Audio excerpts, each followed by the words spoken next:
મારું નામ રોહન પાંડે છે। આ મારી વાર્તા છે મારા તૂટેલા દિલની ચીસો, મારા સપનાઓની રાખ અને તે આગની કહાની જેણે મને માટીમાંથી ઉઠાવીને તારાઓ સુધી પહોંચાડ્યો।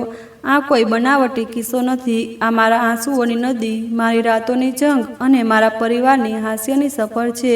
હું તમને તે દુનિયામાં લઈ જાઉં છું જ્યાં મેં અપમાનના ઠોકરો ખાધા, વારંવાર પડ્યો અને પછી મારી હિંમતના દમ પર આકાશને આંબી લીધું। મારી સાથે ચાલો, મારા ગામની સાંકડી ગલીઓથી તે ચમકતી દુનિયા સુધી જ્યાં મેં માત્ર મારું જ નહીં પણ મારા અપનાનું નામ પણ રોશન કર્યું। મારું ગામ છે બિહારનું સૂરજગઢ, એક નાનકડું ગામ જ્યાં ખેતરોમાં ધાનની લીલી ચાદર પથરાયેલી રહે છે અને સવારના ધુમ્મસમાં માટીની સોંધી સુગંધ ઉઠે છે। જેમ જેમ સૂરજ ઉગે છે તે ખેતરો પર સોનેરી પ્રકાશ રેલાવે છે અને ધાનની બાલીઓ હવામાં ઝૂલે છે। જાણે કોઈ ગીત ગાતી હોય। ગામની ગલીઓ કાચી હતી જ્યાં વરસાદમાં કીચડ થઈ જતું અને ગરમીમાં ધૂળ ઉઠતી। ગલીઓની બાજુમાં નીમ અને વડના ઝાડ ઊભા હતા જેની છાયામાં વૃદ્ધ લોકો હુક્કો પીતા અને જીવનની વાતો કરતા। ઘરો જૂના હતા, કેટલાક માટીના, કેટલાક ઈંટોના, પણ દરેક ઘરની દિવાલો પણ સમયના નિશાન હતા। લોકો પોતાના દુઃખોમાં ડૂબેલા હતા છતાં એકબીજા માટે હાસ્યની ક્ષણો શોધી લેતા।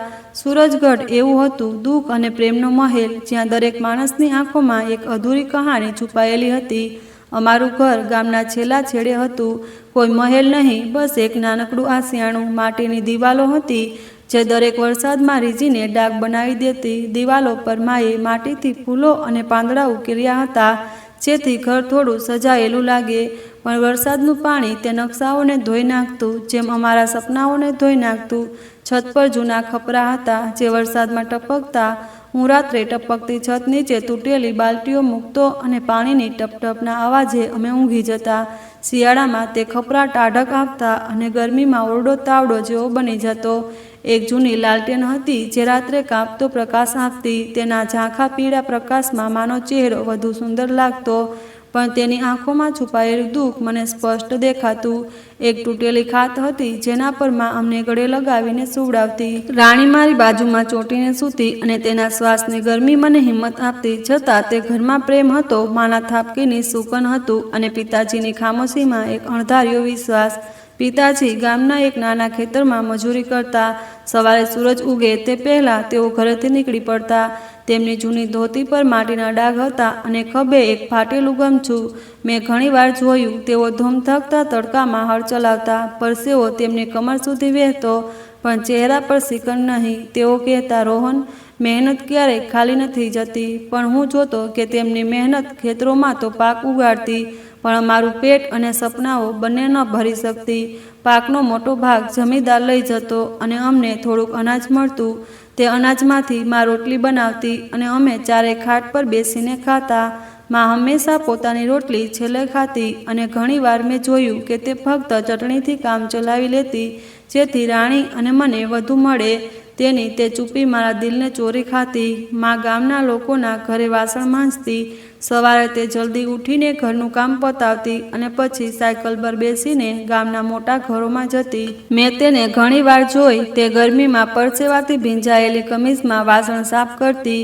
તેના હાથ ખડાઈ ગયા હતા પણ તે ક્યારેય ફરિયાદ ન કરતી। રાતે ઘરે પાછી આવતી તો થાકથી તેનો ચહેરો ઢળી જતો, છતાં અમને જોઈને તે હસતી।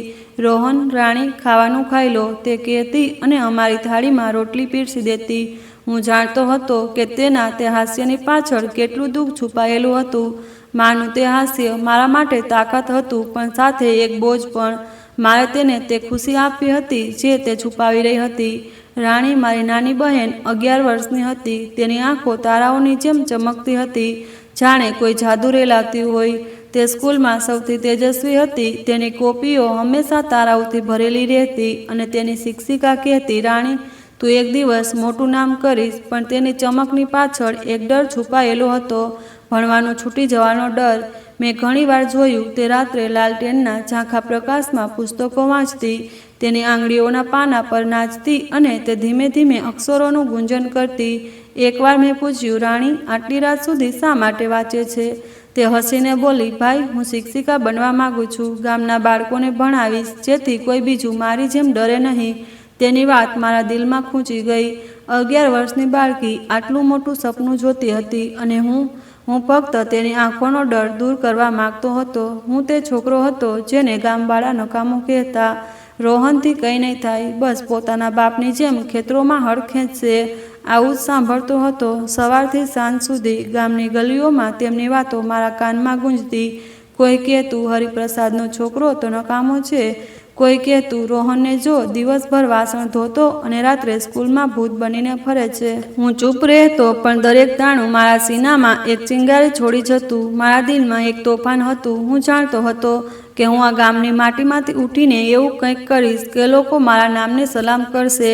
મારા સપનાઓ મોટા હતા, ફક્ત મારા માટે નહીં, પણ મા, પિતાજી અને રાણી માટે. હું ઈચ્છતો હતો કે એક દિવસ મા વાસણ માંજવાનું છોડી દે, પિતાજી ખેતરોમાં પરસેવો ન રેડે અને રાણીની આંખોનો ડર હંમેશા ગાયબ થઈ જાય. અમારી જિંદગીમાં પૈસાની કમી એક પડછાયાની જેમ હતી. દરેક મહિને કંઈક એવું આવી જતું જે અમને તોડી નાખતું. રાણીની સ્કૂલના પુસ્તકો, જેને તે પોતાના સીનાથી લગાડીને રાખતી, તે અમારા માટે બોજ બની જતી. પિતાજીની ખાંસીની દવાઓ, તે નાની નાની ગોળીઓ જે તેમના શ્વાસને થામતી, તે અમારા માટે પર્વત જેવી લાગતી.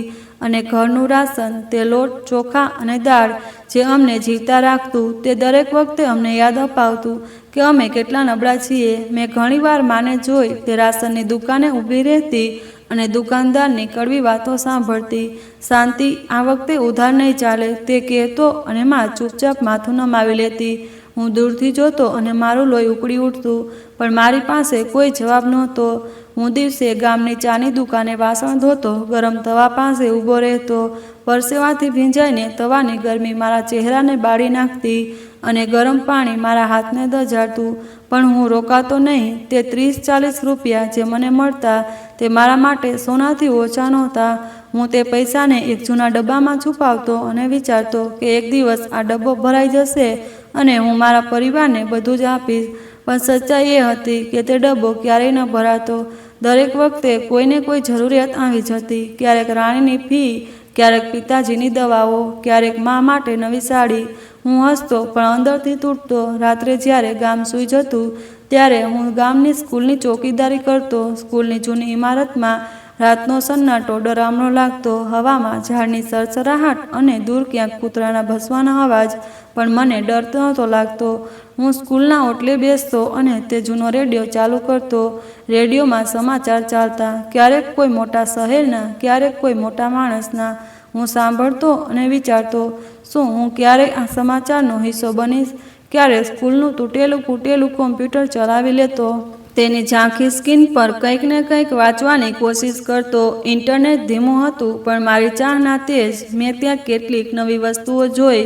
લોકો કેવી રીતે પૈસા કમાય છે, કેવી રીતે સપનાઓ પૂરા કરે છે. તે સ્ક્રીન મારા માટે એક બારી હતી, એક એવી બારી જે મને તે દુનિયાની સફર કરાવતી જ્યાં હું જવા માંગતો હતો. ગામવાળા મારી આ કોશિશોની મજાક ઉડાવતા. અરે રોહન, આ મશીનો તારા જેવા માટે નથી, જ્યાં ખેતરમાં ગોબર ઉપાડ, તેઓ કહેતા. હું તેમની વાતો સાંભળતો અને ચૂપચાપ રહેતો, પણ દરેક તાણું મારા સપનાઓને વધુ મજબૂત કરતું.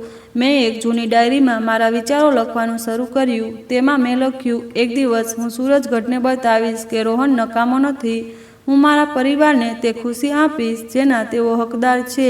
તે ડાયરીમાં મારા સપનાઓ હતા, મારી હિંમત હતી અને મારી આગ હતી. હર રાતે જ્યારે હું સ્કૂલની ચોકીદારી કરતો, હું છત પર સૂઈ જતો અને તારાઓને જોતો. તે તારાઓ મને રાણીની આંખોની જેમ લાગતા. હું વિચારતો, જો રાણી પોતાના સપનાઓને સાચા કરી શકે છે, તો હું કેમ નહીં? મેં પોતાની સાથે વચન આપ્યું, હું આ ગામની માટીમાંથી નીકળીશ અને મારા આખા પરિવારને તે જિંદગી આપીશ જે તેઓ ક્યારેય સપનામાં પણ ન જોઈ શકે. એક દિવસની રાતની વાત છે. આકાશમાં હળવા વાદળો હતા અને હવામાં વરસાદની હળવી ઠંડક. હું અને પિતાજી નજીકના શહેરમાં ગયા. સવારે સવારે અમે ગામથી નીકળ્યા હતા. પિતાજીની જૂની સાયકલ પર હું પાછળ બેઠો હતો અને તેઓ ધીમે ધીમે પેડલ મારતા હતા. રસ્તે ખેતરોની હળિયાળી છટા હતી, ધાનની બાલીઓ હવામાં લહેરાતી હતી અને દૂર ક્યાંક કોયલનો અવાજ ગૂંજતો હતો. પણ મારા મનમાં કંઈક બીજું જ ચાલતું હતું. પિતાજીને ગામમાં એક જાણકારે કહ્યું હતું કે શહેરમાં તેમનો એક જૂનો મિત્ર છે જે અમને રસ્તે એક કાર અપાવી શકે છે. કારનું નામ સાંભળતા જ મારા મનમાં એક ચમક આવી. મેં વિચાર્યું, જો કાર આવી ગઈ તો હું તેને ગામમાં ભાડે ચલાવીશ, થોડા પૈસા આવશે. રાણીની સ્કૂલની ફીની વ્યવસ્થા થઈ જશે. માને હવે વાસણ માંજવા ન જવું પડે અને પિતાજીની ખાંસીની દવાઓ માટે અમારે સાવકાર સામે હાથ જોડવા ન પડે. તે કાર મારા માટે માત્ર એક ગાડી નહોતી, તે મારા પરિવારની આશા હતી, મારા સપનાઓનું પહેલું પગથિયું. રસ્તો લાંબો હતો. સાયકલના જૂના પૈડા કાચી સડક પર ઉછળતા અને પિતાજીના શ્વાસ ક્યારેક ભારે થઈ જતા. મેં જોયું તેમની ધોતી પર માટીના ડાઘ હતા અને ફાટેલી કમીઝના ખભે એક જૂનું ગમછું લટકતું હતું. મારા પોતાના કપડાં પણ જૂના હતા. કમીઝનું કોલર ફાટી ગયું હતું અને જૂતાના તળિયા એટલા ઘસાઈ ગયા હતા કે પથ્થરો ખૂંચતા. પણ તે ક્ષણે મને મારા કપડાંની નહીં, મારા સપનાઓની ફિકર હતી. મેં પિતાજીને કહ્યું, પિતાજી, કાલ લઈ આવશું તો બધું ઠીક થઈ જશે ને? તેઓ હસ્યા, પણ તેમના હાસ્યોમાં એક ખાલીપણું હતું. હા બેટા, ભગવાને ઈચ્છ્યું તો બધું ઠીક થઈ જશે, તેમણે કહ્યું. તેમના અવાજમાં થાક હતો, પણ હું તેની ઊંડાઈને તે વખતે ન સમજી શક્યો. શહેર પહોંચ્યા તો શહેરની રોનકે મને ચોંકાવી દીધો. ગામની શાંતિ પછી ત્યાંની ભીડ, ગાડીઓનો શોર અને ઊંચી ઊંચી દુકાનો કોઈ બીજી દુનિયા જેવી લાગી. અમે બસ સ્ટેન્ડથી ઉતર્યા અને પિતાજીના મિત્રોએ કહેલા સરનામાની શોધમાં નીકળી પડ્યા. ગલીઓમાં ચહલપહલ હતી. લોકો પોતાના કામમાં વ્યસ્ત અને સડકો પર ચમકતી ગાડીઓ દોડતી હતી. મેં એકવાર પિતાજી તરફ જોયું. તેઓ ચૂપચાપ ચાલતા હતા, પણ તેમની આંખોમાં એક બેચેની હતી. કદાચ તેઓ પણ મારી જેમ સપનાઓ જોતા હતા. એક એવી જિંદગીનું સપનું જ્યાં અમારે કોઈની સામે માથું નમાવવું ન પડે. અંતે અમે એક મોટા શોરૂમની સામે પહોંચ્યા. બહાર ચમકતી બાઇકો ઊભી હતી, લાલ, નીલી, કાળી, દરેક રંગની. તેની ચમક એવી હતી કે આંખો ઝંકાઈ જાય. મેં એક કારની સપાટી પર મારું પડછાયું જોયું. મારી ફાટેલી કમીજ અને પરસેવાથી ભીંજાયેલો ચહેરો તેની ચમકમાં વધુ ઝાંખો લાગતો હતો. પણ મારા મનમાં જોશ હતો. મેં વિચાર્યું, બસ આ કાર અમારી થઈ જાય પછી બધું બદલાઈ જશે. અમે શોરૂમનો દરવાજો ખોલીને અંદર પગ મૂક્યો. જેમ જ અમે અંદર ગયા, ઠંડી હવાનો ઝોંકો ચહેરા પર લાગ્યો. કાચની દિવાલોએ અમને જાણે બીજી દુનિયામાં લઈ આવ્યા. ફરસ એટલી ચમકતી હતી કે એમાં અમારું પડછાયું દેખાતું હતું. ચારે બાજુ બાઇકો સજાવેલી હતી અને તેની વચ્ચે સૂટ બૂટ પહેરેલા લોકો ફરતા હતા. મેં મારા ફાટેલા જૂતા જોયા. મારી કમીઝ પરસેવાથી ચોંટી ગઈ હતી અને પિતાજીની ધોતી પર માટીના ડાઘ હવે વધુ સ્પષ્ટ દેખાતા હતા. મનમાં થોડો ડર ઉઠ્યો, પણ સપનું તે ડરથી મોટું હતું. અમે હજી 2 પગલાં આગળ વધ્યા હતા કે એક માણસ અમારી પાસે આવ્યો. તે કદાચ શોરૂમનો મેનેજર હતો. તેણે અમને ઉપરથી નીચે સુધી જોયા, જાણે અમે કોઈ અણચાહેલી વસ્તુ હોઈએ. તેની આંખોમાં તે ઘમંડ હતું જે ગરીબને જોઈને વધુ ચમકે છે. તેના હાસ્યોમાં તિરસ્કાર હતો અને તેની ભવાઈઓમાં તંગ હતી. શું જોઈએ? તેણે એવી રીતે પૂછ્યું જાણે અમે ત્યાં કંઈક ચોરવા આવ્યા હોઈએ. તેના અવાજમાં એટલી બેરુખી હતી કે મારા પગ થંભી ગયા. પિતાજીએ ધીમે, લગભગ ખચકાતા કહ્યું, ભાઈ સાહેબ, અમારે કાર જોવી છે. મારો મિત્ર કહેતો હતો કે અહીં સસ્તી કાર મળી શકે. તેમના અવાજમાં તે વિનમ્રતા હતી જે વર્ષોથી મહેનત અને મજબૂરી શીખવે છે. પણ મેં માણસને તેમની વાત પૂરી થવા દીધી નહીં અને વચ્ચે જ કાપી નાખી. અહીં સસ્તી વસ્તુઓ નથી મળતી, તેણે તીખું બોલીને કહ્યું. બહાર જાઓ, ત્યાં જૂની દુકાનો છે, ત્યાં તમારા જેવા લોકો માટે સામાન મળી જશે. તેમના શબ્દો મારા કાનમાં બોમ્બની જેમ ફૂટ્યા. તમારા જેવા લોકો. આ 4 શબ્દો મારા સીનામાં છરીની જેમ ખૂંચી ગયા. મેં કંઈ કહેવું હતું, મારા હોઠ કાપ્યા અને મારી મુઠ્ઠીઓ કસાઈ ગઈ.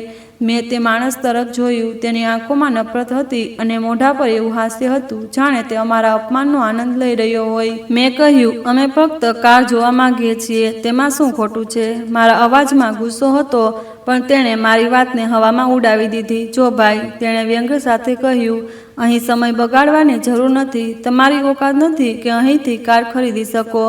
ઓકાત, આ શબ્દે મારા દિલને બાળી નાખ્યું. મેં પિતાજી તરફ જોયું. તેમની આંખો જમીન તરફ ઝૂકેલી હતી અને ચહેરો પીળો પડી ગયો હતો. હું કંઈક વધુ કહેવા માંગતો હતો, પણ પિતાજીએ મારો હાથ પકડી લીધો. ચાલ બેટા, તેમણે ધીમા અવાજે કહ્યું. તેમના અવાજમાં દુઃખ હતું, પણ ચહેરા પર તે જૂનું હાસ્ય. તે હાસ્ય જે તેઓ ત્યારે બતાવતા જ્યારે તેઓ તૂટવા નથી માંગતા. અમે શોરૂમમાંથી બહાર નીકળ્યા. બહારની ગરમીએ અમને ફરીથી લપેટી લીધા, પણ મારા અંદરનું તાપમાન તેનાથી પણ વધુ હતું. મારા દિલમાં જાણે જ્વાળામુખી ફાટી ગયો હતો. તે માણસનું હાસ્ય, તેની તે વાતો, તે મારા મનમાં તીરની જેમ ખૂંચી ગઈ. મેં પિતાજી તરફ જોયું. તેઓ ચૂપચાપ સાયકલ તરફ આગળ વધી રહ્યા હતા. તેમની પીઠ ઝૂકેલી હતી અને પગલાં ભારે. મેં જોયું તેમની આંખો ભીની હતી. કદાચ તેઓ નહોતા ઈચ્છતા કે હું જોઉં, પણ મેં જોઈ લીધું. તે ક્ષણે મને લાગ્યું જાણે મારી જિંદગીનું દરેક સપનું તૂટી ગયું. તે કાર જે મારા માટે આશા હતી હવે ફક્ત એક અપમાન બની રહી હતી.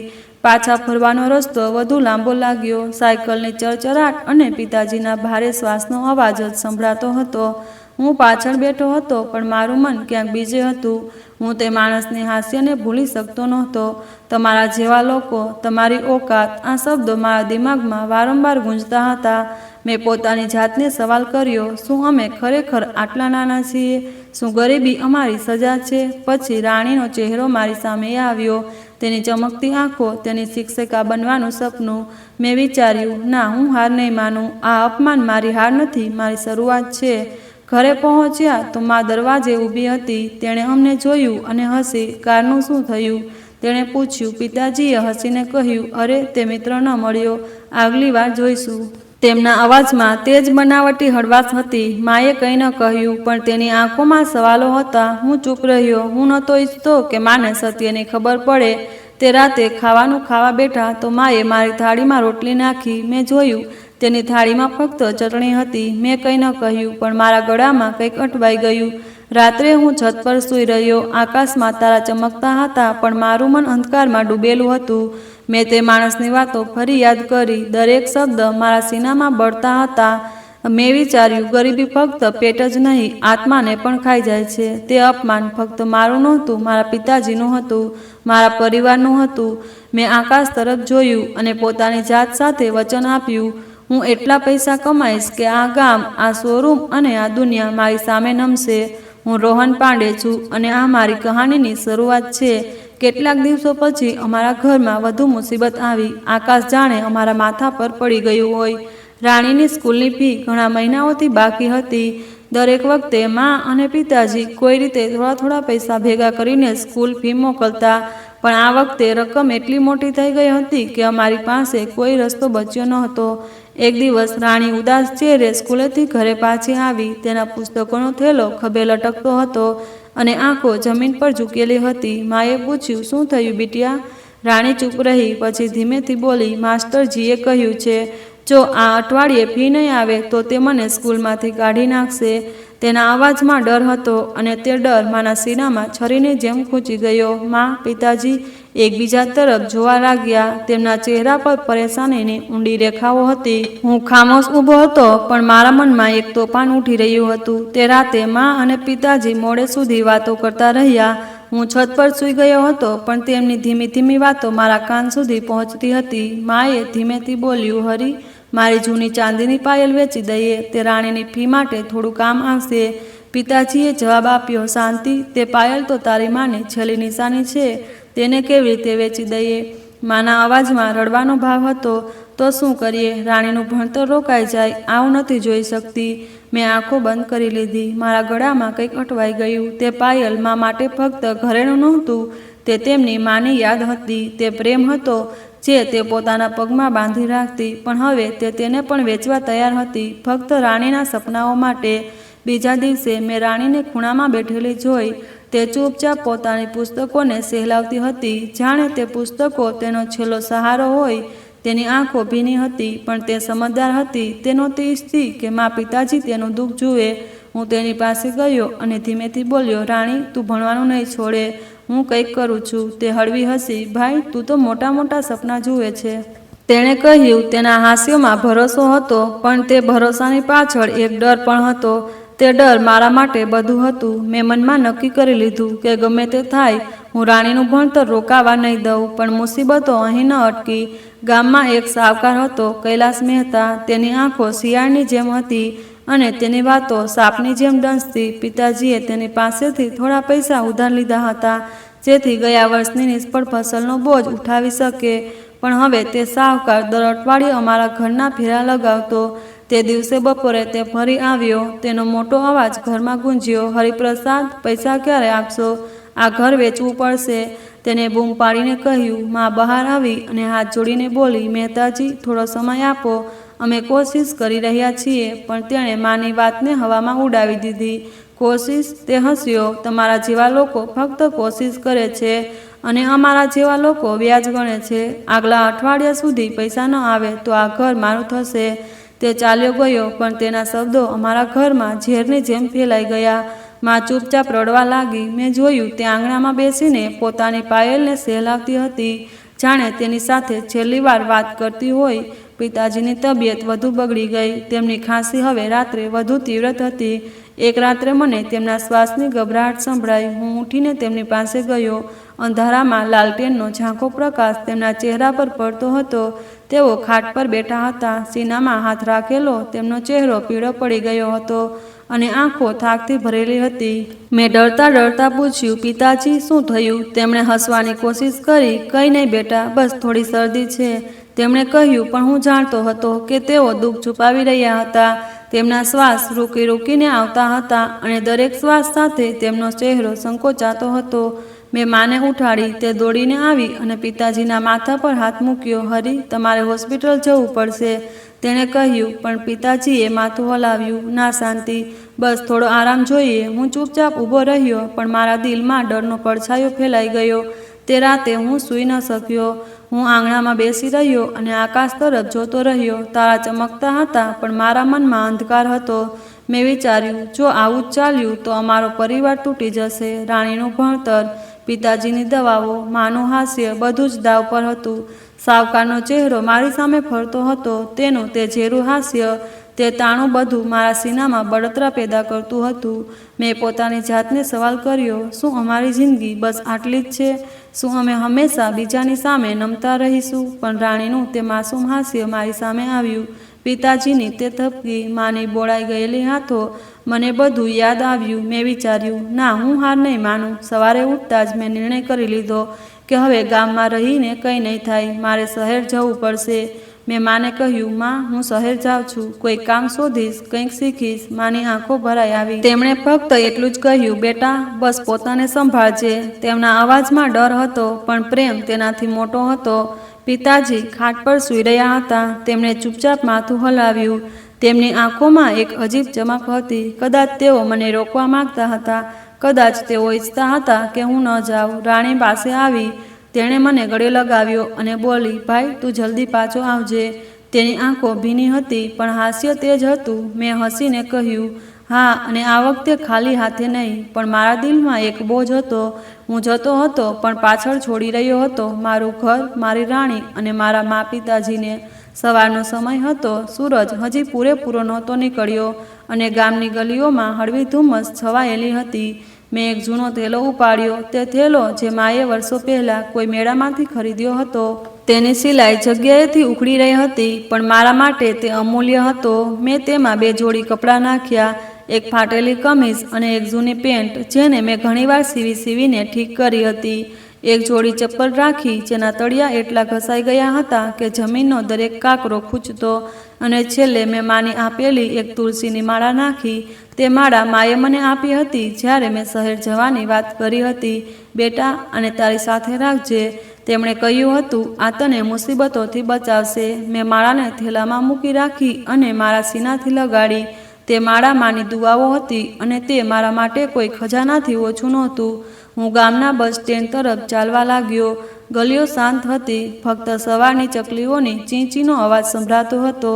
રસ્તે નીમનું ઝાડ હતું, જ્યાં હું અને રાણી બાળપણમાં રમતા હતા. મેં એક ક્ષણ રોકાઈને તેની છાયા જોઈ.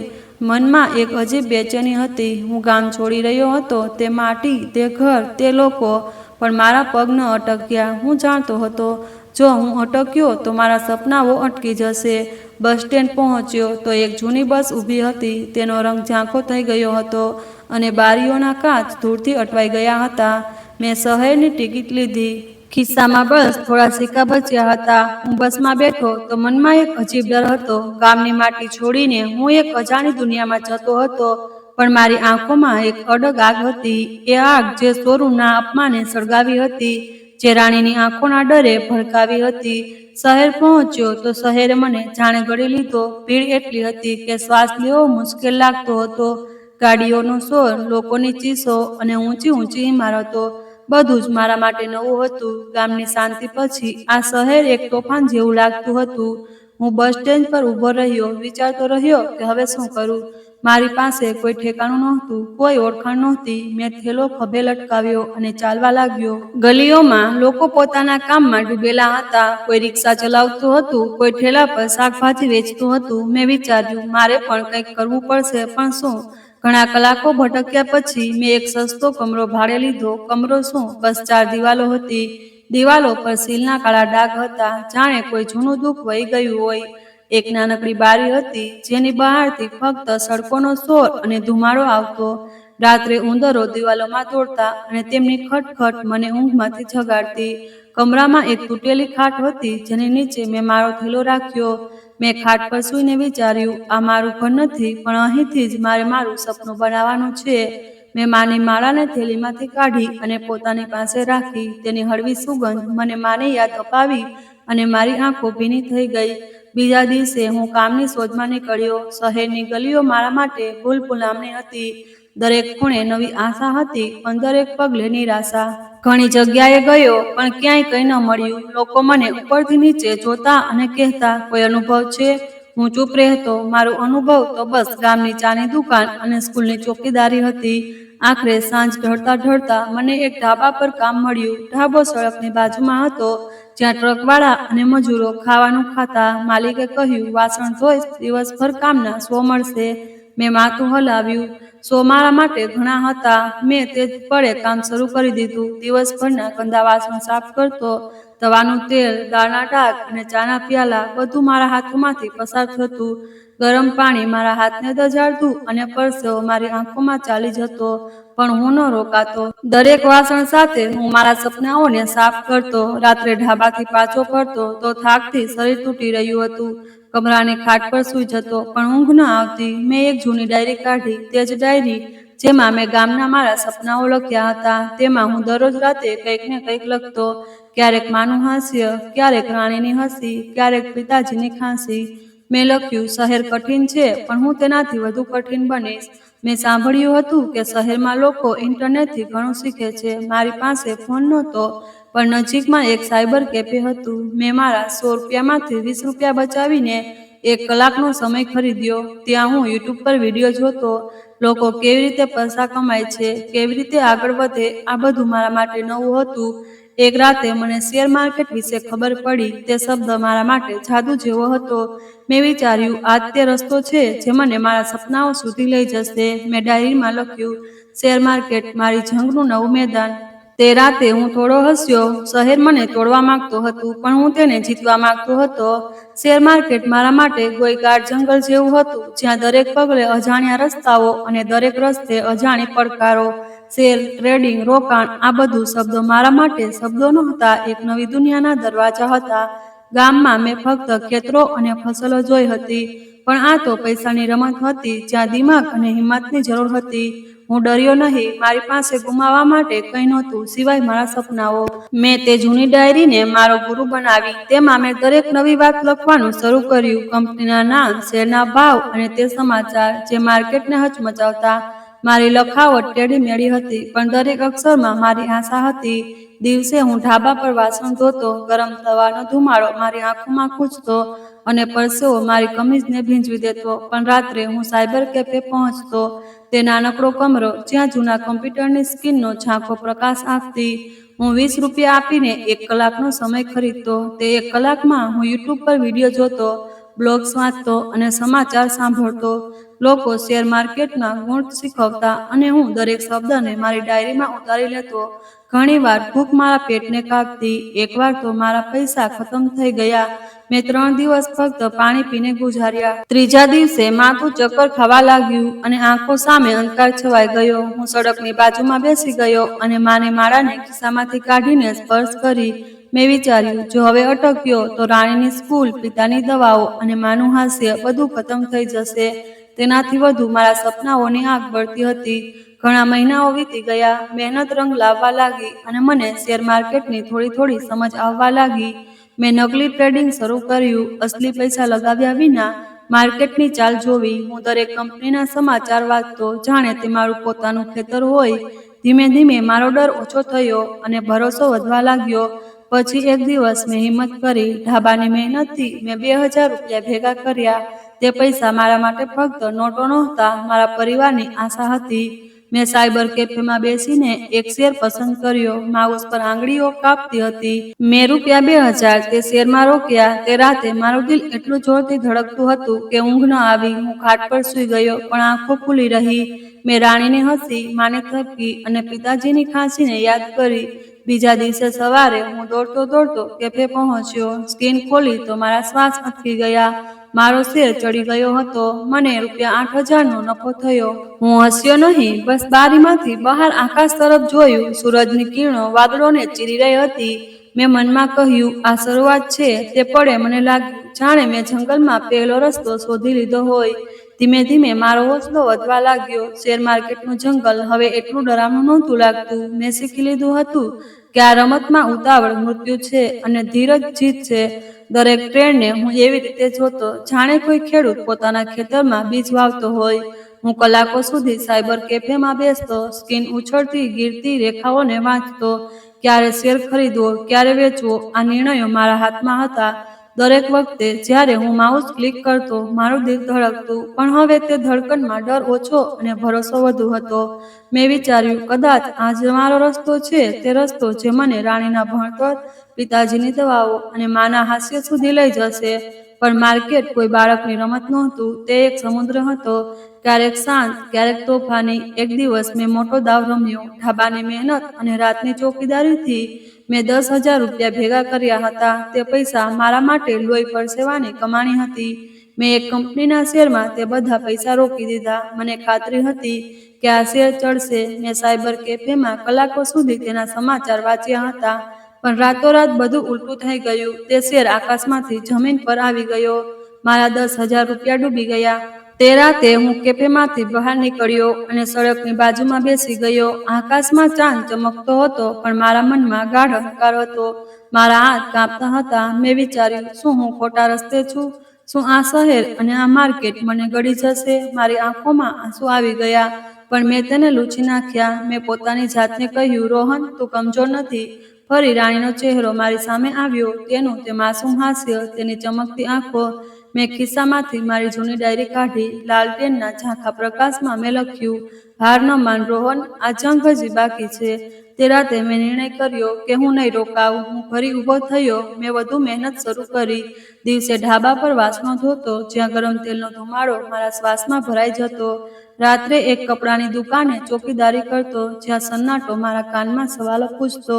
જે પૈસા બચતા તે હું ટ્રેડિંગમાં રોકતો. મેં દરેક હારમાંથી શીખ્યું. દરેક વખતે જ્યારે માર્કેટ મને ગિરાવતું, હું વધુ મજબૂત થઈને ઊભો થતો. ધીમે ધીમે મારું ખાતું વધવા લાગ્યું. નાની નાની જીત મને હિંમત આપતી. અને પછી તે દિવસ આવ્યો જ્યારે મારું બેલેન્સ પહેલીવાર ₹1,00,000 સુધી પહોંચ્યું. હું સાયબર કેફેમાં બેઠો હતો. જ્યારે મેં તે નંબર જોયો, મારી આંખો ચમકી ઉઠી. મેં તરત જ ભાડાના ફોનથી માને ફોન કર્યો. માં, તમે ચિંતા ન કરો. મેં કહ્યું, હું કંઈક મોટું કરવા જઈ રહ્યો છું. માના અવાજમાં હાસ્ય હતું. બેટા, તું જે કરે છે, ભગવાન તને સફળતા રાખે. તેમણે કહ્યું. તેમને ખબર નહોતી કે હું શું કરું છું, પણ તેમનો ભરોસો મારા માટે સૂરજની કિરણ હતી. મેં ફોન મૂક્યો અને આકાશ તરફ જોયું. મારા સીનામાં એક નવી આગ સળગતી હતી. થોડા જ મહિનાઓમાં મારી જિંદગી બદલાઈ ગઈ. મારું ખાતું કરોડોમાં હતું. તે નંબરો જે ક્યારેય મારા સપનામાં પણ નહોતા આવ્યા. મેં એક નાનો બિઝનેસ શરૂ કર્યો, ટ્રેડિંગનો જ, પણ હવે હું બીજાઓને પણ રસ્તો બતાવવા માંગતો હતો. મેં મારા 2 જૂના મિત્રો રમેશ અને દીપકને સાથે લીધા. બંને ગામના હતા, મારી જેમ મહેનતુ, પણ સપનાઓથી ડરતા. મેં તેમને શેર માર્કેટની બારીકીઓ શીખવી. રાત્રે અમે મારી ઓફિસમાં બેસતા અને હું તેમને સ્ક્રીન ઉછળતા ગીરતા નંબરોનો અર્થ સમજાવતો. ધીમે ધીમે તેમની જિંદગી પણ બદલાવા લાગી. રમેશે પોતાની બહેનના લગ્નની વાત શરૂ કરી અને દીપકે પોતાના પિતાના બહેતર સારવારની વ્યવસ્થા કરી. તેમનું હાસ્ય મારા માટે ઇનામ હતું, પણ હું હજી પણ મારી જાતને છુપાવી રાખતો હતો. મારા સીનામાં તે શોરૂમવાળો દિવસ બળતો હતો. તે અપમાન, તે હાસ્ય, તે ઘમંડી ચહેરો. હું તેનો જવાબ આપવા માંગતો હતો, ગુસ્સાથી નહીં, પણ મારી મહેનતથી. એક સવારે મેં નિર્ણય કર્યો કે હવે સમય છે મારા સપનાઓને સાચા કરવાનો. મેં બજારમાંથી સારા કપડાં ખરીદ્યા. એક સાદો સફેદ કુર્તો પૈજામો, સાફ સુથરો, પણ કોઈ દેખાડા વિનાનો. મેં નાઈની દુકાને જઈને વાળ ઠીક કરાવ્યા. અરીસામાં પોતાને જોયો તો તે રોહન નહોતો જે ક્યારેક ફાટેલા જૂતામાં શોરૂમ ગયો હતો. મેં એક નવી કાર બુક કરી, પૂરા પૈસા એકસાથે ચૂકવીને. તે કાર મારા માટે ફક્ત ગાડી નહોતી, મારી મહેનતનું પ્રતીક હતી. અને જ્યાં કાર લેવા ગયો તે જ શોરૂમ પસંદ કર્યો, તે જ જગ્યા જ્યાં મને અને પિતાજીને બેઇજ્જત કરવામાં આવ્યા હતા. હું ત્યાં કાર ખરીદવા નહોતો ગયો, મારી જીતનો ઝંડો ગાળવા ગયો હતો. શોરૂમમાં પગ મૂકતા જ તે જ વાતાવરણ હતું. ઠંડી હવા ચહેરા પર લાગી અને કાચની દિવાલોમાં મારો પડછાયો ચમક્યો. ચારે બાજુ ચમકતી કારો સજેલી હતી અને ફરશ એટલી ચમકતી હતી કે તેમાં મારો અક્ષ દેખાતો હતો. એક માણસ મારી પાસે આવ્યો, તે જ ઘમંડી ચહેરો, તે જ ત્રાંસી હસી. શું જોઈએ? તેણે પૂછ્યું, જાણે હું કોઈ અજાણ્યો ભિખારી હોઉં. મેં શાંત હસી સાથે કહ્યું, હું આ શોરૂમ ખરીદવા આવ્યો છું. તેનો ચહેરો એકદમ સફેદ પડી ગયો, જાણે કોઈએ તેનું લોહી ચૂસી લીધું હોય. મેં ખિસ્સામાંથી કાગળો કાઢ્યા, બેંક સ્ટેટમેન્ટ, મારા બિઝનેસના દસ્તાવેજો અને શોરૂમ ખરીદવાનું સમજૂતી પત્ર. તેમણે કાપતા હાથે કાગળો લીધા. તેની આંખો ફાટીની ફાટી રહી ગઈ. આપ રોહન પાંડે છો? તેણે ડરતા ડરતા પૂછ્યું. મેં શાંતિથી કહ્યું, હા, અને આજે આ શોરૂમ મારો છે. તે પળે મારા સીનામાં ગર્વની આગ સળગતી હતી. તે હાસ્ય, તે અપમાન, બધું જ મેં મારી મહેનતથી ધોઈ નાખ્યું. શોરૂમની બહાર ધૂપમાં એક નવી કાર ઊભી હતી, તે જ મોડલ જેને હું અને પિતાજી તે દિવસે લલચાવી નજરે જોતા હતા. તેની ચમક આજે પણ તે જ હતી, પણ હવે તે મારી હતી. અને ફક્ત કાર જ નહીં, આખો શોરૂમ મારો થવાનો હતો. મેં તે કારને સ્પર્શ કરી, તેની ઠંડી સપાટી પર મારી આંગળીઓ લપસી. આ મારી મહેનત હતી, મારી પરસેવાની કમાણી હતી. તે માણસનો ચહેરો હવે પીળો પડી ગયો હતો. તે મેનેજર જેણે અમને ભિખારી સમજીને ભગાડ્યા હતા, હવે મારી સામે માથું નમાવીને ઊભો હતો. સર, તે દિવસે ભૂલ થઈ ગઈ, તેણે કાપતા અવાજે કહ્યું. માફી માંગુ છું. મેં તેની આંખોમાં જોયું, તેમાં ડર હતો, પણ મારા મનમાં ગુસ્સો નહોતો. મેં શાંત શબ્દોમાં કહ્યું, ભૂલ બધા કરે છે, પણ કેટલીક ભૂલો માણસને માણસ નથી રહેવા દેતી. તમે મારા પિતાજીનું અપમાન કર્યું હતું. હું આજે તેનો જવાબ આપવા આવ્યો છું, મારી મહેનતથી. મારા અવાજમાં ઠહેરાવ હતો, પણ દરેક શબ્દમાં આગ હતી. મેં મારા વકીલને ફોન કર્યો, અહીં આવો. મેં કહ્યું, આ લોકો સાથે સોદો પાકો કરો, મને આજે જ કાગળો જોઈએ. શોરૂમમાં સન્નાટો છવાઈ ગયો. કર્મચારીઓ એકબીજા તરફ જોતા હતા, જાણે કોઈ તોફાન આવી ગયું હોય. હું બહાર નીકળ્યો, ધૂપ મારા ચહેરા પર પડી અને મેં ઊંડો શ્વાસ લીધો. મેં ખિસ્સામાંથી ફોન કાઢ્યો અને માને ફોન કર્યો. માં, જો હું કહું કે તે શોરૂમ હવે મારો છે તો તમે માનશો? મારા અવાજમાં ખુશી હતી, પણ ક્યાંક ઊંડાણમાં રડવાનો ભાવ પણ હતો. માં ચૂપ થઈ ગઈ. પછી તેમનો અવાજ આવ્યો, ધીમો પણ પ્રેમથી ભરેલો, બેટા, તું જે કહે તે હું માની લઈશ. મારી આંખો ભીની થઈ ગઈ. મેં આકાશ તરફ જોયું, જ્યાં સૂરજ ચમકતો હતો. મેં આંસુઓને રોક્યા. હવે રડવાનો સમય નહોતો, હવે ઉડવાનો સમય હતો. તે પળે મને લાગ્યું કે આ જીત ફક્ત મારી નહોતી, મારા પરિવારની હતી. શોરૂમ ખરીદ્યા પછી મેં થોડા દિવસો શહેરમાં ગાળ્યા. શહેરની ચમક હવે મારી પોતાની હતી. મારો બિઝનેસ આકાશને આમતો હતો અને મારું ખાતું હવે કરોડોમાં હતું. તે નંબરો જે ક્યારેય ફક્ત સપનું હતા, તે મારા મિત્રો રમેશ અને દીપક સાથે મળીને એક નવું ફંડ શરૂ કર્યું. એક વખત મેં ગામના થોડા વધુ લોકોને જોડ્યા, તે લોકો જે મારી જેમ મહેનત કરવા તૈયાર હતા, પણ રસ્તો નહોતા જાણતા. મેં તેમને ટ્રેડિંગ શીખવ્યું. રાત્રે અમે બેસીને માર્કેટની વાતો કરતા. તેમની આંખોમાં ચમક જોઈને મને સુકૂન મળતું. એકે પોતાની દીકરીની ફી ભરી, બીજાએ ઘર બનાવ્યું. તેમની જિંદગી બદલાતી હતી અને હું સમજી ગયો હતો કે અસલી જીત એ છે કે બીજાઓને જીત આપવી. પણ મારું મન હવે ગામ તરફ ખેંચાતું હતું. શહેરની ઊંચી ઇમારતો મને બોલાવતી હતી, પણ ગામની માટીની સુગંધ મને પુકારતી હતી. મેં વિચાર્યું, હવે સમય છે પરિવાર પાસે પાછા ફરવાનો, પણ આ વખતે ખાલી હાથે નહીં, એક નવું સપનું લઈને. જ્યારે હું ગામ પાછો ફર્યો, સૂરજ ડૂબી રહ્યો હતો. આકાશ નારંગી અને ગુલાબી રંગોનું હતું. ગામની ગલીઓ તેજ હતી, કાચી ધૂળથી ભરેલી, જ્યાં હવામાં માટીની સૌથી સુગંધ તરતી હતી. પણ મારા પગલામાં એક નવી તાકાત હતી. મેં સાદો કુર્તો પાયજામો પહેર્યો હતો, પણ મારા સીનામાં ગર્વની આગ સળગતી હતી. લોકો મને જોઈને થંભી ગયા. પહેલા તો તેમની આંખોમાં આશ્ચર્ય હતું, પછી ઓળખાણની ચમક. અરે, આ તો રોહન છે, કોઈએ ફૂસફૂસીને કહ્યું. ખબર જંગલની આગની જેમ ફેલાઈ ગઈ. રોહન પાછો આવ્યો છે. તે છોકરો જે શહેર ગયો હતો હવે મોટો માણસ બની ગયો છે. જે લોકો પહેલા મારી સામે આંખો ચોળતા હતા તે હવે હસીને મળવા લાગ્યા. રોહન, તે તો કમાલ કરી દીધી, તેઓ કહેતા. હું ચૂપચાપ હસતો. મને કોઈની સાથે ફરિયાદ નહોતી. હું સમજી ગયો હતો કે દુનિયા ફક્ત પરિણામો જુએ છે અને મેં મારા પરિણામો મારી મહેનતથી લખ્યા હતા. ઘરે પહોંચ્યો તો માં દરવાજે ઊભી હતી. તેમની સાડી જૂની હતી પણ ચહેરો ચાંદની જેમ ચમકતો હતો. મને જોતા જ તેમની આંખો ભરાઈ આવી. બેટા, તું સાચે પાછો આવ્યો. તેમનો અવાજ કાંપતો હતો. તેમણે મને ગળે લગાવ્યો અને મને લાગ્યું જાણે મારા સીનામાં કંઈક અટવાઈ ગયું હોય. માં, મેં વચન આપ્યું હતું ને, હું ખાલી હાથે નહીં આવું, મેં કહ્યું. મારા અવાજમાં ખુશી હતી પણ આંખો ભીની હતી. રાણી દોડીને આવી. ભાઈ, તું સાચે પાછો આવ્યો? તેની આંખોમાં ચમક હતી અને તે ડર જે પહેલા તેની હસીને ઢાંકી દેતો હવે ગાયબ થઈ ગયો હતો. મેં તેનું માથું ચૂમ્યું અને કહ્યું, રાણી, હવે હું તને સૌથી મોટી સ્કૂલમાં મોકલીશ. તે હસી અને તેનું હાસ્ય મારા માટે દુનિયાની સૌથી અમૂલ્ય વસ્તુ હતી. પિતાજી ખાટ પર બેઠા હતા. તેમની ખાંસી હવે ઓછી થઈ હતી. મેં તેમને શહેરની સારી હોસ્પિટલમાં બતાવ્યા હતા. ડોક્ટરને મેં કહ્યું હતું, આનો ખ્યાલ રાખજો, આ મારા માટે વધુ છે. પિતાજીએ મને જોયું અને તેમની આંખોમાં ગર્વ હતો. મને લાગ્યું કે મેં ફક્ત પૈસા જ નહીં, મારા પરિવારનો ભરોસો પણ જીત્યો હતો. થોડા જ અઠવાડિયામાં અમારું ઘર બદલાઈ ગયું. તે માટીની દિવાલો જે વરસાદમાં રીઝીને અમને લાચાર કરી દેતી, હવે પાકી ઈંટોની મજબૂત દિવાલોમાં ઢળી ગઈ. દિવાલો પર હળવો આસમાની રંગ ચડ્યો હતો અને માએ ફરીથી પોતાના હાથે ફૂલોની વેલો ઉકેરી, જાણે તે પોતાના જૂના સપનાઓને નવું જીવન આપતી હોય.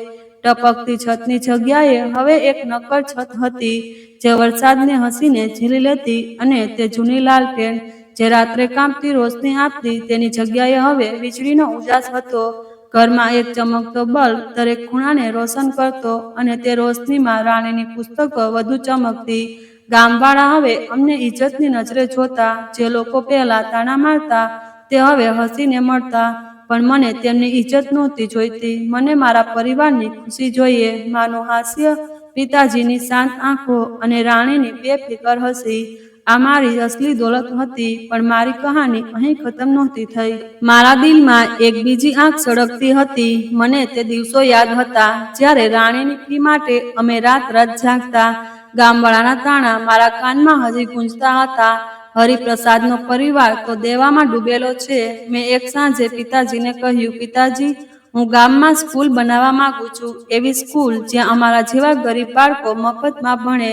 પિતાજી ખાટ પર બેઠા હતા. મારી વાત સાંભળીને તેમની આંખો ચમકી ઉઠી, જાણે કોઈ જૂનું સપનું જાગી ગયું હોય. બેટા, આ તો બહુ મોટું સપનું છે, તેમણે ધીમા અવાજે કહ્યું. મેં હસીને જવાબ આપ્યો, પિતાજી, સપના તો મોટા જ હોવા જોઈએ. મેં શહેરમાં મારા મિત્રો રમેશ અને દીપક સાથે મળીને યોજના બનાવી. મેં મારી કમાણીનો મોટો હિસ્સો આ સ્કૂલ માટે રાખ્યો. ગામની નજીક એક ખાલી જમીન હતી જ્યાં ક્યારેક બાળકો પતંગ ઉડાવતા. મેં તે જમીન ખરીદી, ત્યાં એક સ્કૂલ બનાવી. પાકી ઇમારત જેની દિવાલો સફેદ અને પીળી હતી, મોટી મોટી બારીઓ જેમાંથી ધૂપ અને હવા બિન અટક આવતી. ઓરડાઓ રંગબેરંગી હતા, જાણે બાળકોના સપનાઓનું ઇન્દ્રધનુષ. સ્કૂલનું નામ રાખ્યું ઉમ્મીદ વિદ્યાલય. તેનો અર્થ હતો દરેક બાળકને તેના સપનાઓનો રસ્તો આપવો. જ્યારે સ્કૂલ ખુલી તો પહેલા દિવસે 200 બાળકો આવ્યા. તેમના ફાટેલા કપડાં, નંગા પગ અને ચમકતી આંખો. આ મારા સપના હતા. મેં માઇક પકડ્યું અને કહ્યું, અહીં કોઈ ફી નહીં હોય, દરેક બાળક ભણશે, ભલે તો ગમે તેટલો ગરીબ હોય. ભીડમાં તાળીઓ ગુંજી અને મારા સીનામાં ગર્વની લહેર તોડી. આ મારી અસલી જીત હતી, ફક્ત મારા માટે નહીં, બલકે દરેક તે બાળક માટે જેના સપનાઓ ક્યારેક પૈસાની દિવાલ સાથે ટકરાયા હતા. તે શોરૂમ વાળો દિવસ મારા મનમાં કાંટાની જેમ ખૂંચતો હતો. તે હાસ્ય, તે તિરસ્કાર અને પિતાજીની ભીની આંખો, બધું મારા સીનામાં બળતું હતું. મેં નિર્ણય કર્યો કે મારે તે જગ્યાએ ફરીથી જવું, પણ આ વખતે પિતાજી સાથે. હું તેમને ફરીથી લઈ ગયો કારણ કે હું ઈચ્છતો હતો કે તેઓ તે અપમાનને ભૂલી જાય. હું ઈચ્છતો હતો કે તેઓ જુએ કે તેમનો દીકરો હવે તે જગ્યાને સંભાળી રહ્યો છે જ્યાં તેમનું અપમાન કરવામાં આવ્યું હતું. મેં સાદા કપડાં પહેર્યા, એક જૂનો કુર્તો અને જીન્સ, જેથી તે જૂની ઘડી ફરીથી જીવાય. પિતાજીએ પણ તેમની જૂની ધોતી અને કમીઝ પહેરાવી. મારી નવી કારની જગ્યાએ મેં એક જૂની સાયકલ પસંદ કરી, જેથી તે દિવસનું દુઃખ ફરીથી અનુભવાય. પણ આ વખતે જીત સાથે શોરૂમમાં પગ મૂકતા જ તેજ વાતાવરણ હતું, ઠંડી હવા, ચમકતી ફરશ અને કાચની દિવાલોમાં અમારો પડછાયો. એક કર્મચારીએ અમને જોયું અને તીખા અવાજે બોલ્યો, અહીં મોંઘી બાઈકો છે, બજેટમાં હોય તો જુઓ. પિતાજી કંઈક બોલવા લાગ્યા, પણ મેં તેમનો હાથ પકડીને ધીમેથી કહ્યું, શાંત રહો. પિતાજી, તે માણસે ફરીથી તાળું માર્યું. ટાઈમ વેસ્ટ ન કરો, અમને સિરિયસ લોકો જોઈએ. મેં ખિસ્સામાંથી એક કાગળ કાઢ્યો અને તેની સામે મૂક્યો. તેણે જોયું અને તેનો ચહેરો પીળો પડી ગયો. કાગળ પર લખ્યું હતું, શોરૂમ ખરીદનો સમજૂતી પત્ર, ખરીદનાર રોહન પાંડે. મેં શાંત પણ દમદાર અવાજે કહ્યું, હું આ શોરૂમનો માલિક છું. તે હક્કો બક્કો થઈ ગયો. બાકીના કર્મચારીઓ ભેગા થઈ ગયા. મેં કહ્યું, યાદ છે, થોડા વર્ષો પહેલા હું અને પિતાજી અહીં આવ્યા હતા. તમે અમને ભગાડ્યા હતા કારણ કે અમે ગરીબ લાગતા હતા. આજે હું તમારો માલિક છું, પણ દિલથી હું તે જ રોહન છું. ફક્ત ફરક એટલો છે કે હવે હું ચૂપ નથી રહેતો. મેનેજર દોડતો આવ્યો અને માફી માંગવા લાગ્યો. મેં કહ્યું, માફીથી કંઈ નહીં થાય, પણ એક વાત શીખો, કોઈને તેના કપડાથી ન અંદાજો. મેં એક નવો નિયમ બનાવ્યો. શોરૂમમાં ગામના ગરીબોને રાહત દરે કાર આપવામાં આવશે. એક દિવાલ પર લખાવ્યું, ક્યારેય કોઈને નાનું ન સમજો. શક્ય છે કે તે કાલે તમારો માલિક હોય. બહાર નીકળ્યો તો ભીડ ભેગી થઈ ગઈ હતી. ગામના લોકો ખબર સાંભળીને પહોંચી ગયા હતા. પિતાજીએ મારા ખભે હાથ મૂક્યો. તેમની આંખો ભીની હતી. બેટા, તે કરી બતાવ્યું જે હું સપનામાં પણ નહોતો વિચારી શકતો. તેમણે કહ્યું. મેં જવાબ આપ્યો, પિતાજી, આ જીત આપણી છે. તમે અહીં હિંમત આપી તે પળે મને લાગ્યું મેં જિંદગીની સૌથી મોટી જંગ જીતી લીધી. ઉમેદ વિદ્યાલય ખુલ્યા પછી સૂરજગઢ બદલાવા લાગ્યું. સવારની ધુમ્મસમાં બાળકોની હસી ગુંજવા લાગી. નંગા પગે ફાટેલા થેલા લટકાવીને તેઓ પુસ્તકો લઈને સ્કૂલ તરફ દોડતા. તેમની ચહેક ગામની કાચી ગલીઓને જગાડી દેતી. માં હવે સ્કૂલમાં ખાવાનું બનાવવામાં મદદ કરતી. તે બાળકો માટે રોટલા બનાવતી અને તેમની થાળીઓમાં પ્રેમથી પીરસતી. બેટા, આ બાળકો મારા માટે રાણી જેવા જ છે, તે કહેતી અને તેમની આંખોમાં ચમક હતી. પિતાજી સ્કૂલના બગીચામાં છોડ રોપતા. તેમની ખાંસી હવે ગાયબ હતી અને ચહેરો હાસ્યથી ભરેલો હતો.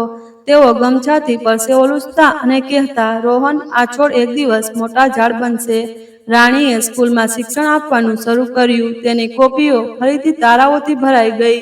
તે મને ચીડવતી, ભાઈ, હું ડોક્ટર બનીશ. હું હસતો, હા, અને સૌથી સારી ડોક્ટર. એક દિવસ સ્કૂલમાં નવી શિક્ષિકા આવી, પ્રિયા. શહેરની હતી, ભણેલી ગણેલી અને દિલની સાફ. બાળકોને શીખવવાની તેની રીત જાદુઈ હતી. તે કહાનીઓ સંભળાવતી, તેમને હસાવતી અને પોતાના સપના જોવાની હિંમત આપતી. મેં તેને બાળકો સાથે જોઈ. તે તેમના સવાલો ધીરજથી સંભળાવતી અને તેમની નાની નાની જીત પર તાળીઓ પાડતી. તેની આંખોમાં તેજ આગ હતી જે ક્યારેય મારા સીનામાં સળગતી હતી. ધીમે ધીમે અમારી વાતો થવા લાગી. એક સાંજે સ્કૂલના બરામદામાં તે મારી કહાની સાંભળીને ચૂપ થઈ ગઈ. રોહન, તે જે કર્યું તે દરેક માણસને હિંમત આપે છે, તેણે કહ્યું. તેના અવાજમાં સચ્ચાઈ હતી. સમયની સાથે અમારી દોસ્તી ગાઢ થઈ ગઈ. પ્રિયાની સાદગી અને જજ્બો મને ખેંચતો હતો. એક દિવસ મેં માને દિલની વાત કહી, માં, મને પ્રિયા ગમે છે. માએ હસીને કહ્યું, બેટા, તે છોકરી સાચી છે. તેનું દિલ સોના જેવું છે. મેં પ્રિયાને પોતાના દિલની વાત કહી. તે હસી, રોહન, મને તારી સાદગી ગમે છે. તું સપનાઓને સાચા કરનારો માણસ છે. થોડા મહિનાઓ પછી અમારા લગ્ન થયા. ગામમાં ધૂમ હતી. ઢોલ નગારાનો અવાજ ગલીઓમાં ગુંજ્યો. રાણીએ પ્રિયાને ગળે લગાડી અને બોલી, ભાભી, હવે તું મારી દોસ્ત પણ છે. તે પળે મને લાગ્યું જાણે જિંદગીએ મને દરેક ખુશી આપી દીધી જેના માટે હું લડ્યો હતો. આજે ઉમેદ વિદ્યાલય સૂરજગઢની શાન છે. સેંકડો બાળકો ત્યાં મફતમાં ભણે છે. તેમના ચહેરા પર સપનાઓની ચમક છે.